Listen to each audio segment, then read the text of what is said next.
हरे कृष्णा। ओम नमः भगवते वासुदेवाय। ओम नमः भगवते वासुदेवाय। ओम नमः भगवते वासुदेवाय। नारायणं नमस्कृतं नरं चैव नरोत्तमं देवीं सरस्वतीं व्यासं ततो जयमुदीरये। नष्टप्रायेषु अभद्रेषु नित्यं भगवत सेवया भगवते उत्तम श्लोके भक्ति भवति नैष्टिके। कृष्णाय वासुदेवाय देवकी नंदनाय च नंदगोपकुमाराय गोविंदाय नमो नमः। हरे कृष्ण। श्रीमद् भागवत स्कंद 10 अध्याय 8 श्लोक संख्या 13। এখানে বিশেষ করে মহাপ্রভুর যে যুগে যুগে এসছেন চৈতন্য মহাপ্রভু ভগবান রূপে কিভাবে সেটা বর্ণনা করা হয়েছে।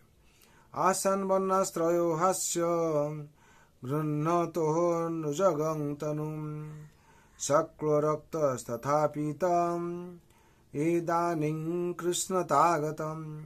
आसन माने धारण করেছিলেন, বর্ণ ত্রয় তিনটি বর্ণ, হি বস্তুতপক্ষে অশ্য তোমার পুত্র কৃষ্ণের গৃহ্ণত গ্রহণ করে অনুযুগম তনু বিভিন্ন যুগ অনুসারে দেহ শুক্ল কখনো শ্বেত রক্ত কখনো লাল তথা এবং পীত কখনো পীত। ইদানীং কৃষ্ণতাম গত এখন তিনি কৃষ্ণ বর্ণ ধারণ করেছেন। অনুবাদ। তোমার পুত্র কৃষ্ণ প্রতি এখানে শ্রীকৃষ্ণের মুখের মধ্যে বিশ্বরূপ দর্শন বলা হচ্ছে। তোমার পুত্র কৃষ্ণ প্রতি যুগে তার শ্রীমূর্তির প্রকাশ করেন। পূর্বে ইনি শুক্ল রক্ত ও পীতবর্ণ ধারণ করে প্রকাশিত হয়েছিলেন। সম্প্রতি কৃষ্ণবর্ণ ধারণ করে প্রকট হয়েছেন। ধন্য দ্বাপর যুগে তিনি শ্রীরামচন্দ্র রূপে শুক্ল পক্ষীয় মতো বর্ণ ধারণ করে আবির্ভূত হন। এই সমস্ত অবতারেরা এখন শ্রীকৃষ্ণতে সমবেত হয়েছেন। অন্য দ্বাপর যুগে ইনি শ্রীরামচন্দ্র রূপে কৃষ্ণপক্ষ মতো বর্ণ ধারণ করে আবির্ভূত হন। এই সমস্ত অবতারেরা এখন শ্রীকৃষ্ণতে সমবেত হয়েছেন। তাৎপর্য।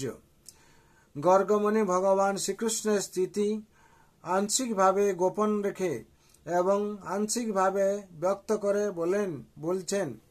বলেছেন তোমার পুত্র একজন মহাপুরুষ এবং তিনি বিভিন্ন যুগে তার দেহের রং পরিবর্তন করতে পারেন।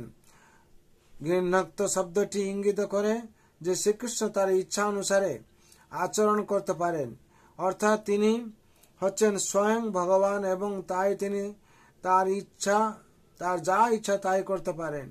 বৈদিক শাস্ত্রে বিভিন্ন যুগে ভগবান যে বিভিন্ন বর্ণ ধারণ করেন তার উল্লেখ করা হয়েছে এবং তাই গর্গমুনি যখন বলছেন তোমার পুত্র এই বর্ণগুলি ধারণ করেছিলেন, তার মাধ্যমে তিনি পরোক্ষভাবে বলছেন তোমার পুত্র হচ্ছেন স্বয়ং ভগবান। কংসের অত্যাচারের ফলে গর্গমুনি সেই সত্য প্রকাশ করেননি, কিন্তু তিনি পরোক্ষভাবে নন্দ মহারাজকে জানিয়েছিলেন যে তার পুত্র শ্রীকৃষ্ণ হচ্ছেন ভগবান।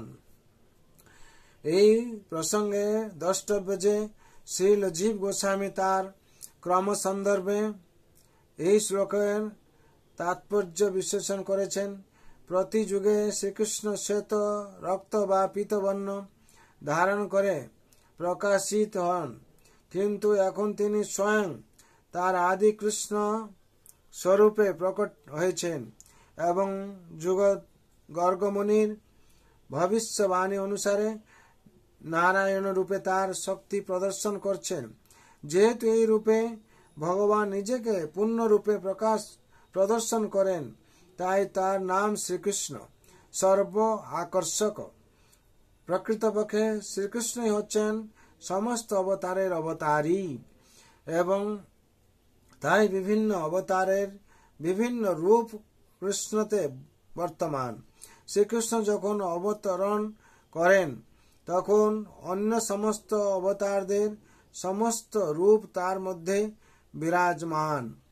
অন্যান্য অবতারেরা স্বয়ং ভগবান শ্রীকৃষ্ণের অংশ। এই প্রসঙ্গে বুঝতে হবে যে ভগবান শুক্ল, রক্ত অথবা পীত, যে বর্ণই আবির্ভূত হন না কেন, তিনি সেই একই ব্যক্তি। বিভিন্ন অবতারে তিনি বিভিন্ন বর্ণ ধারণ করে আবির্ভূত হন।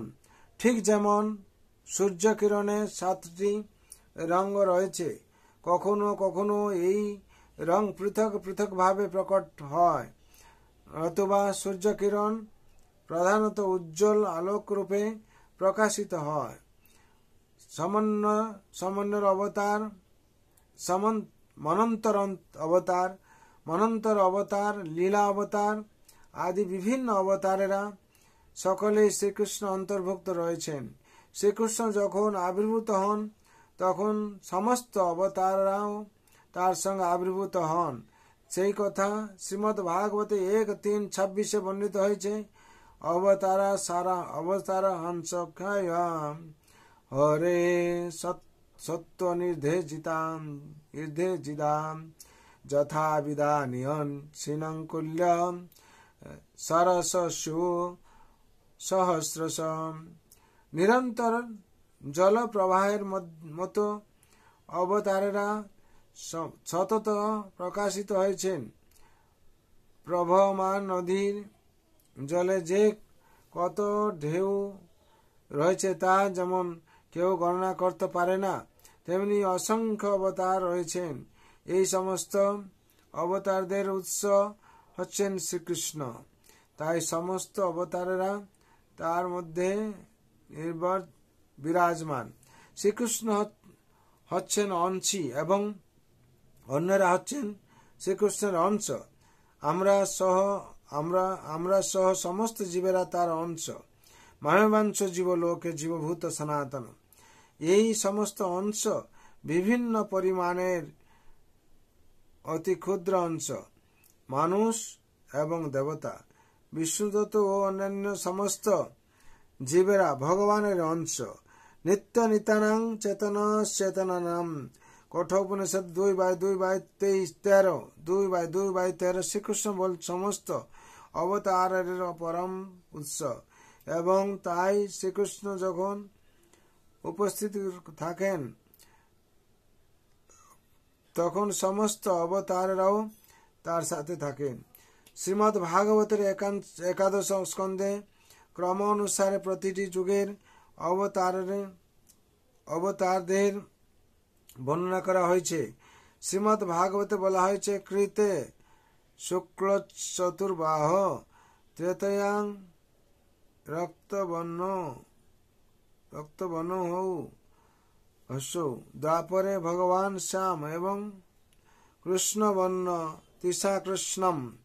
আমরা দেখতে পাই যে কলিযুগে ভগবান পীতবর্ণ ধারণ করে গৌর সুন্দর রূপে আবির্ভূত হয়েছেন।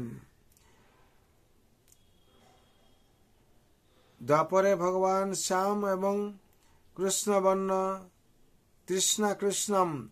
আমরা দেখতে পাই যে কলিযুগে ভগবান পীতবর্ণ ধারণ করে গৌর সুন্দর রূপে আবির্ভূত হয়েছেন। যদিও শ্রীমদ্ ভাগবতে কৃষ্ণবর্ণম বলা হয়েছে, এই সমস্ত উক্তির সমন্বয় করে বুঝতে হবে যে যদিও কোন যুগে কোন রঙের প্রভাবে প্রাধান্য থাকে, কিন্তু বিশেষ যুগে কৃষ্ণ যখন একটি হন, শ্রীকৃষ্ণ যখন প্রকট হন, তখন সমস্ত বর্ণ উপস্থিত থাকে। কৃষ্ণ বর্ণ তৃষ্ণা কৃষ্ণ। শ্রী চৈতন্য মহাপ্রভু যদিও অকৃষ্ণ বর্ণ ধারণ করে আবির্ভূত হয়েছেন, তবুও বুঝতে হবে যে যিনি স্বয়ং শ্রীকৃষ্ণ। ইদানিং কৃষ্ণতা গত্যাং, সেই আদি পুরুষ সেই গোবিন্দ শ্রীকৃষ্ণ, সেই আদি পুরুষ শ্রীকৃষ্ণ যিনি বিভিন্ন বর্ণ নিম্ন বর্ণ নিয়ে অবতরণ করেন। কৃষ্ণের বিভিন্ন বর্ণ নিয়ে অবতরণ করেন। তিনি এখন আবির্ভূত হয়েছেন। আসন শব্দটি ইঙ্গিত করে যে তিনি সর্বদাই উপস্থিত। যখনই ভগবান তার পূর্ণ রূপের প্রকট হন, তখন যদিও তিনি বিভিন্ন রূপে আবির্ভূত, বিভিন্ন বর্ণে আবির্ভূত হন, তবুও বুঝতে হবে যে তিনি কৃষ্ণ বর্ণম। প্রহ্লাদ মহারাজ উল্লেখ করেছেন যে শ্রী চৈতন্য মহাপ্রভু হচ্ছেন ছন্ন, অর্থাৎ যদিও তিনি শ্রীকৃষ্ণ স্বয়ং, তবুও তিনি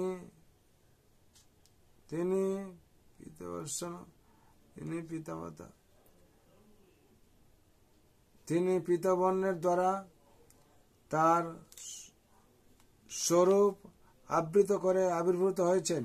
এই গৌড়ীয় বৈষ্ণবদের সিদ্ধান্ত হচ্ছে যে শ্রী চৈতন্য মহাপ্রভু পিতবর্ণ ধারণ করে আবির্ভূত হলেও তিনি শ্রীকৃষ্ণ। হরে কৃষ্ণ হরে কৃষ্ণ কৃষ্ণ কৃষ্ণ হরে হরে, হরে রাম হরে রাম রাম রাম। তিনি শ্রীকৃষ্ণ।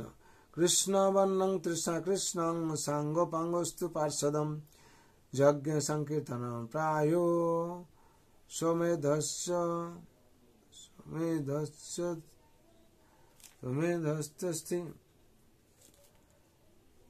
কৃষ্ণ বর্ণ তৃষ্ণা কৃষ্ণ সঙ্গপাঙ্গস্ত প্রাসদম যজ্ঞ সংকীর্তন প্রায় যজন্তি হি সোমেধস। শ্রীমদ্ ভাগবত 11:5-32 আছে। এখানে শ্লোক তাৎপর্য সম্পূর্ণ হলো। বিশেষ করে আমরা এই দশম স্কন্ধ প্রারম্ভ থেকে আরম্ভ করব। তার জন্যে ভগবানের রাতুল চরণে আপনাদের প্রার্থনা, আপনারা নিত্য ভাগবত সেবায় করুন। এই নিত্য ভাগবত সেবায়ের মাধ্যমে দিয়ে আপনাদের সার্বিক মঙ্গল হবে। তার জন্যে বিশেষ করে আমরা যদি প্রত্যেক দিন ভাগবত পাঠ করি, আর যেরকম আমরা রোজ না রোজ খাওয়াতে তো বুঝ না বুঝে পড়ো গীতা, তেতো খেতে হবে আর গীতা পড়তে হবে, সেরকম গীতা কিংবা শ্রীমদ্ ভাগবত শ্রবণ করতে করতে আমাদের কি হবে না, সেই ভক্তি প্রাপ্তি হবে। ভগবানের অশেষ কৃপা হেতু কৃপা আমরা পাবো। আর ভগবানের অনুশাসন স্মরণ নিয়ে আমাদের জীবন আনন্দ কাটবে। তার জন্য ভগবানের রাতুল চরণে আমি সবাইয়ের জন্য প্রার্থনা রাখছি। সর্বন্তু সুখিন সর্বে শান্ত নিরাময় সর্বভদ্রাণি পশ্যন্তু মা কশ্চিৎ দুঃখ ভাগ ভবেৎ। হরে কৃষ্ণ কৃষ্ণ কৃষ্ণ হরে হরে, হরে রাম রাম রাম হরে হরে। জয় জয় শ্রী जगत गुरु शिल प्रभुपाद श्री गुरु महाराज की जय। आनंद गुरु आय गुरु गोविंद।